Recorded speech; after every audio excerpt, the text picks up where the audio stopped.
This one, which hasn't even been on my channel yet, but this is my first ever car. Oh, really? Yeah. That's pretty cool. Yeah, it was my dad's parts car. He has a 60-foot Plymouth like this. Yeah. It's called a Savoy. Same thing as a Belvedere or whatever, but it was like base model. Yeah. Both this car and the other one were like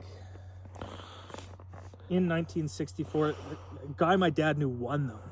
Like they had a raffle or something, and he won one and bought the other. I can't remember how it worked, but either way, this was a parts car for my dad. He bought a pair of them, and he built a race car. But it's the engine that was in the Dakota used to be in this before it was in the Dakota, and after it was in my fire wagon, which is at my brother's place. But it's I used it for an autocross car.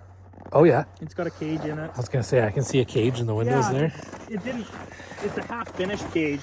Yeah. I got bored of the project before I finished it. You can open a door, maybe. Yeah, it's full of garbage is what it is, but a half-finished cage in it. Yeah.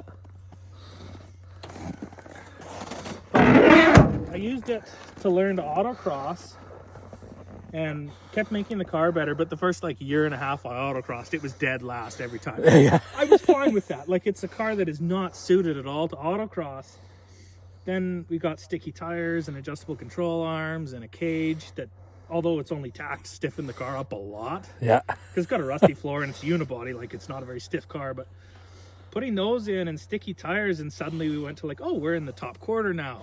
And then the day I beat a Cadillac CTS-V that was also on sticky tires, like, oh, okay, we're good. Never drove the car again. So that's the most comparable thing that I've seen that has more power.